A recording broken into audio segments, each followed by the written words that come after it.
Today we are talking about how to take your presentation from that into this. It's so simple, even I can do it. We're gonna go through in like 8 minutes. Let's look at our checklist and see what we wanna do. Step 1, get a picture of Mount Fuji and remove that background. Step 2, we wanna have some text float up from behind it. We also wanna have some cherry blossoms framing the entire shot to recreate some of those classic Mount Fuji views. And then we wanna go from black and white to color. Step 5, we need to parallax down to the next slide. Parallax is just a fancy word to say two images moving at different rates. I'll show you how to do that. We're gonna have some words fly up from the bottom before finally having a clean transition to that last slide and having some text animated from the side. Easy as that.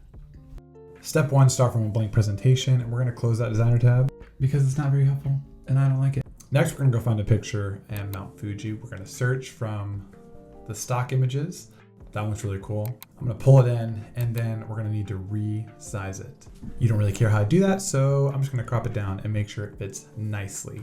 One thing to note, because we want it to parallax down, the width needs to be the same size as the slide, but the height needs to be longer. So you'll see me do that right here. This will be so we can slide the whole image down. Looks great. We have our main slide now. So next thing we want to do is remove that background, because we're going to want these words that I'm adding to appear to come from behind the picture. So in order to do that, we have to create another picture with that background removed. I have a whole video on this, and so I'm not going to go into details. Go click that and watch that. You basically mark up some stuff that you want to keep until, boom, you have a perfect picture. Okay, almost perfect. We're going to get right there. Boom, no background. So duplicate that slide and then undo the changes in one of them. So you have one with the background removed, one with the background not removed, and then you can sandwich those words right between them. Next step, we gotta find a font that's gonna work. Nope, nope, nope, like and subscribe, nope, nope. Okay, that one looks good. We're gonna make it a lot bigger, and then we're going to sandwich it between those two images. So it can come up from behind, but still be in front of this guy. Next, we gotta get some cherry blossoms. I'm gonna go over to free pick to find an icon. You don't really care how long I did this, so we're gonna grab the picture of the cherry blossom, download that as a PNG so it doesn't have any background, and then we're going to pop it in. Next, we're gonna drag it over and make it look like it's kind of this framed cherry blossom style. I think it's reminiscent of some of those more classic views of Mount Fuji. Let's be honest, cherry blossoms just look really cool. So we're gonna duplicate that, and like a chump, I'm gonna try and turn it around like this, but that's stupid because what I should have done was duplicate it, and then you go up to the arrange tab right here and you click rotate and flip it horizontal and it mirrors it perfectly.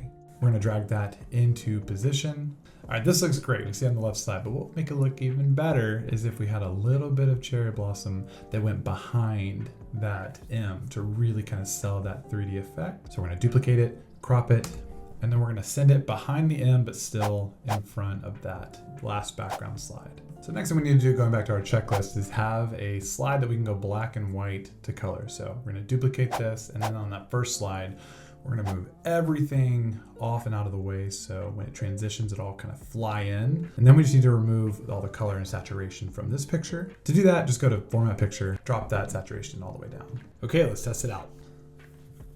That looks really clean. So our next step is to create that parallax effect. And so to do that, we're gonna duplicate the slide and then just slide everything up on that new slide, because this means everything will transition like so. Nice and smooth. Looks good. Okay, what I think this needs is more cherry blossom. That's too many cherry blossoms. We'll tone it down a little bit. We are gonna copy those over and make them look a little different by changing that picture correction. That looks terrible. Made that look even worse. Okay, that's better. We're not gonna try that again with this one. We're just gonna duplicate it down, and then we're gonna add a rectangle that we can throw some text on, and we're gonna turn it bright orange. Just kidding, that looks awful. Instead, we're gonna add a gradient, and we want the bottom of that to go from black and fade basically into the background. So we're gonna need to make that upper gradient really transparent. We're gonna add some words on top of that rectangle. We're gonna change that font color so we can actually see it. And we're gonna pick a font that doesn't look terrible like that one. You can use whatever font you want because you are a special little butterfly. We're gonna throw in some subtext and we are basically done. We just need to copy that over. We're gonna change the size, fix the alignment, do all the stuff you don't really care about, and boom. it looks great. For one last bit of pop, we're gonna add a little bit of shadow there. We're gonna copy everything over the previous slide so it looks like it slides in. That looks awful, made it look even worse.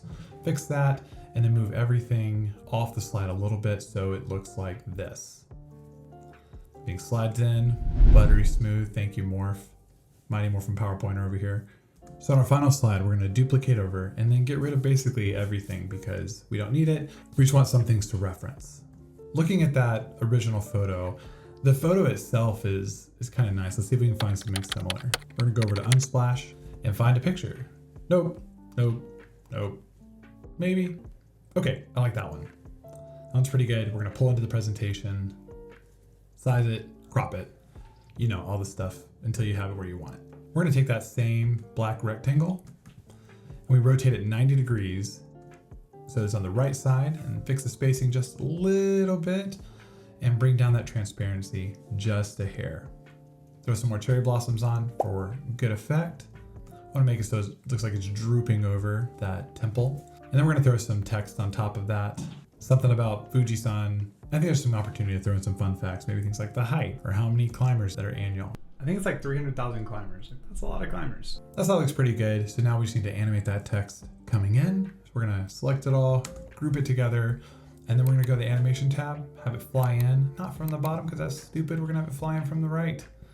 That looks great. Lastly, we're gonna throw in some unnecessary but really cool sound effects to give you this.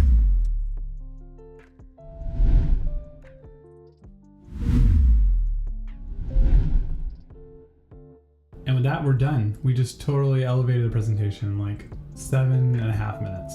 YouTube thinks this video is the one that you should watch next right after you like and subscribe. Let me know in the comments what video you want to see next.